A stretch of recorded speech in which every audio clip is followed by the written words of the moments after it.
అద్భుతం అని కాంగ్రెస్, ఒట్టి బోగస్ అని బీఆర్ఎస్. కమలనాథులు ఫాల్స్ బడ్జెట్ అంటుంటే కామ్రేడ్లు ఉగాది పచ్చడి అంటున్నారు. ఎవరి వాదన వారిదే, ఎవరి లెక్కలు వారివే. బడ్జెట్పై అన్ని పార్టీలు తమదైన స్టైల్లో స్పందించాయి. నిజంగానే భట్టి అంకెలతో గారిడి చేశారా? అరచేతిలో వైకుంఠం చూపించారా? ఏ రంగానికి ఎన్ని నిధులు ఇచ్చారు? అసలు భట్టి బడ్జెట్ ఎలా ఉంది? స్కీమ్ల బడ్జెటా, స్కామ్ల బడ్జెటా? 6 పథకాలకు గ్యారంటీ లేదా? అందరికీ మొండి చేయి ఇచ్చారా? ప్రతిపక్షాల ఆరోపణల్లో నిజమెంత? విక్రమార్కుడి కేటాయింపులకు ఆచరణకు పొంతన లేదా? ప్రవచనాలు ఎక్కువై పైసలు తక్కువయ్యాయా?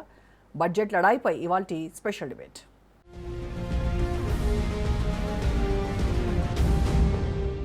తెలంగాణలో బడ్జెట్ లడాయి కొనసాగుతోంది. తమది ప్రజల బడ్జెట్ అంటోంది రేవంత్ సర్కార్. విపక్షాలు మాత్రం ప్రజాకంఠక బడ్జెట్ అంటున్నాయి.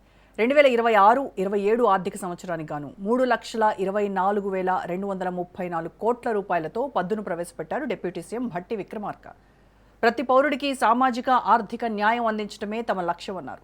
అంబేద్కర్ అడుగుజాడల్లోనే పాలన సాగిస్తున్నట్టు తెలిపారు భట్టి విక్రమార్క.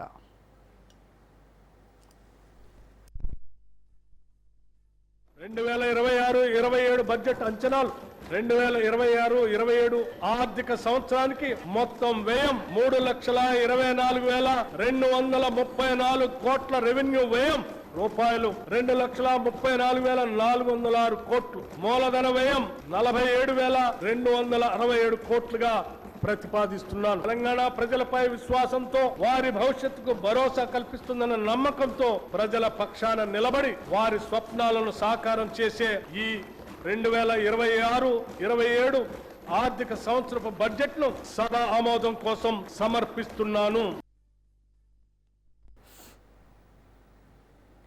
మరోవైపు బడ్జెట్పై ప్రతిపక్ష నేతలు విమర్శలు గుప్పించారు. అటు బీఆర్ఎస్, ఇటు బీజేపీ లీడర్లు తీవ్ర స్థాయిలో ధ్వజమెత్తారు. భట్టి బడ్జెట్ జూటా బడ్జెట్, బోగస్ బడ్జెట్ అంటూ తీవ్ర స్థాయిలో మాజీ మంత్రి హరీష్ రావు విమర్శించారు. బడ్జెట్లో సకల జనులకు దక్కింది సున్నా మాత్రమేనని, అంకెలు మాటల గారడీ తప్ప ప్రభుత్వానికి చిత్తశుద్ధి లేదన్నారు. హైదరాబాద్ను 3 ముక్కలు చేయడం తప్ప భట్టి విక్రమార్క ప్రవేశపెట్టిన పద్దులో ఏమీ లేదన్నారు తన్నీరు.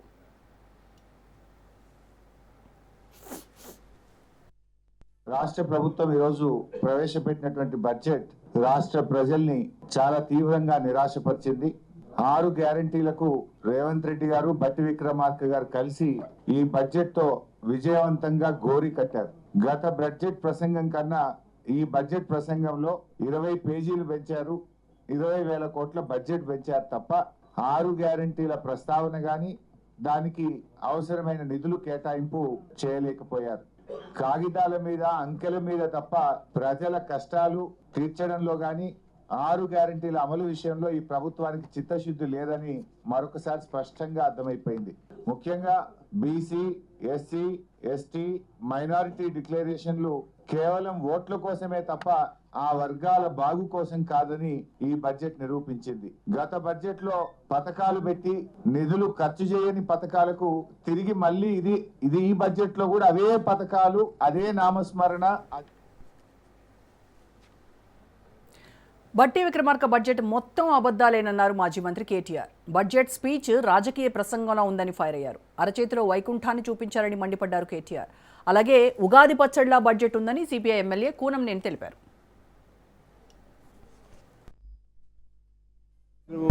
ఉగాది పచ్చడిలాగా ఉంది. ఇవాళ మన తెలంగాణ అటువంటి అప్పుల ఊబిలో దిగిపోయింది. ఈ అప్పుల ఊబిలో దిగిపోయినటువంటి తెలంగాణ ఇవాళ మొత్తంగా 8,64,000 కోట్ల అప్పుల్లోకి వచ్చాము. ఈ 8,64,000 కోట్లతో పాటు ఇంకొక దాదాపు 1,00,000 కోట్లు బకాయిలు వీళ్ళు చెల్లించాల్సి ఉంటాయి. అది ఇందులో ఈ లెక్కలో లేదు.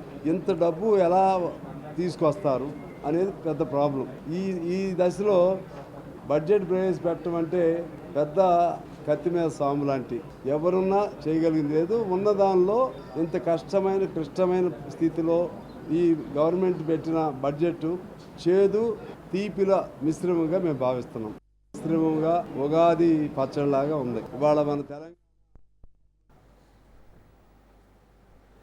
కాంగ్రెస్ సర్కార్ బడ్జెట్పై తెలంగాణ బీజేపీ చీఫ్ రామచంద్రరావు ఆగ్రహం వ్యక్తం చేశారు. గతేడాది బడ్జెట్కు ఈ బడ్జెట్కు పెద్ద తేడా లేదన్నారు.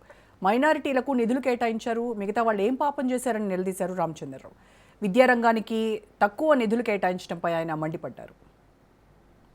26-27 సంవత్సరానికి బడ్జెట్ ప్రవేశపెట్టడం జరిగింది. మరి బహుశా బట్టి విక్రమ్ గారు పొరపాటున లాస్ట్ ఇయర్ బడ్జెట్ ఏదైనా చదివినా అని మాకు అనుమానం వచ్చింది. ఎందుకంటే పోయినసారి బడ్జెట్ కన్నా దాదాపు దీనిలో మార్పులు చేర్పులు ఏం లేవు.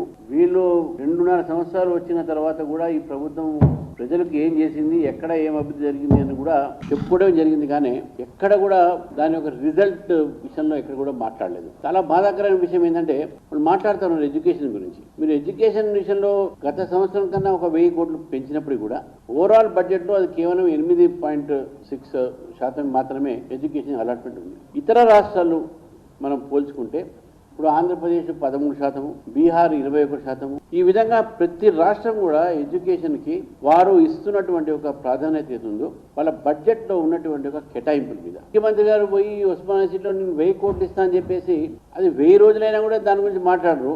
కానీ ఈ బడ్జెట్ అలొకేషన్ మాత్రం పర్సెంటేజ్ పెంచరు. మరోవైపు బడ్జెట్ అద్భుతం అంటున్నారు అధికార పార్టీ సభ్యులు. కాంగ్రెస్తోనే ప్రజా తెలంగాణ సాధ్యం అంటూ చెప్పుకొచ్చారు. అన్ని రంగాలకు సమతుల్యంగా నిధులు కేటాయించామన్నారు.